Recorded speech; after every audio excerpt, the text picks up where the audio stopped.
Hello and welcome to the What Northern Ireland Means to Me podcast, presented by me, Julia Paul.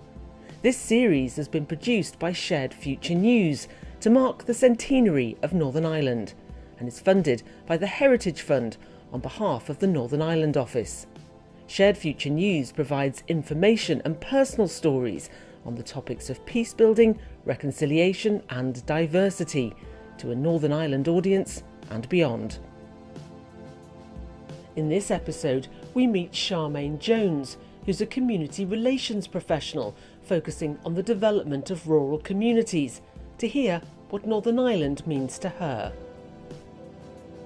I was born and reared in Portadown, and now I live in an interface community for 38 years, but in the next few months I'm moving out to a rural area 3 miles outside the town. So this for me will be a big change, but with working with rural community, I've really got a feel and a flavour for rural living. So now that I'm approaching my half century, I thought it was about time I moved out and had a closer look at rural life. I've been involved in working with rural communities now for 11 years. I worked in Portadown for the first 10 years of my career.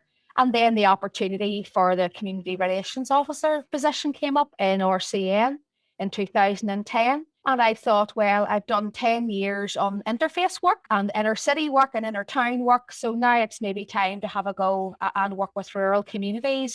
It's only really been in the last 10 years that I've been able to look wider than Northern Ireland and visits to America and Israel, Palestine and Belgium and all these other places that I've went to. And I'm very fortunate that I've got to all these places through Rural Community Network have really allowed me to see now how insular sometimes we are, but then also about the impact that we've had across the whole globe. That's another perspective that I'm really glad to have had, the rural and urban, now the local, sort of the more national and then international work.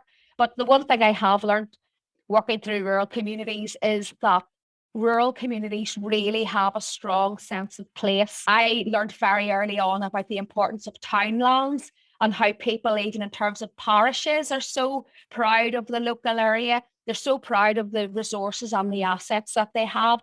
Some rural communities have literally maybe just a church hall or an orange hall or a GA club, and that's about it. But they use those resources, the resourcefulness, the resilience. Rural people are also really, really happy and really welcoming of any opportunities that they get. That's that thankfulness and gratitude within rural. That's what makes me continue to want to work in rural, because that way of living, that atmosphere and that level of engagement, it suits my personality as well. It suits the kind of person that I am. There's a sector here in Northern Ireland that are built up of rural practitioners who work in the field of good relations. None of the projects that I do is in isolation. There's always a partner or maybe 2 or 3 partners in every project who all have the same ethos for working together, partnership working. They certainly don't want a return of the dark days of the Troubles. I was born in 1976, so I was born into that. A lot of the people that I work with are either of that age or older, and they all have that ethos of wanting to move forward collectively and move forward together to benefit rural communities and to make sure that no one in rural is left behind, and that people in rural communities have the same opportunities as much as they can as those in larger interfaces or larger towns. So that's the work that we're doing together all day, every day. It's quiet work most of the time because it's not up front and centre. That collective working for a better future is growing momentum. And it's lovely to see the excitement in the rural communities where we are now. And it's our job, my job, and the job of other practitioners to keep pushing at that, to keep pushing that agenda for a better future together, no return to violence. And then hopefully in the next 100 years, my children, their children and everyone, it'll be a better future for them. What Northern Ireland Means to Me is produced by Shared Future News. Our staff include Alan Leonard, Alan Maben and Julia Paul. Our theme song is Figure in the Fog by Jordan McMurray, with thanks to Music Paths. This and other episodes with transcripts are available at the Shared Future News website, sharedfuture.news.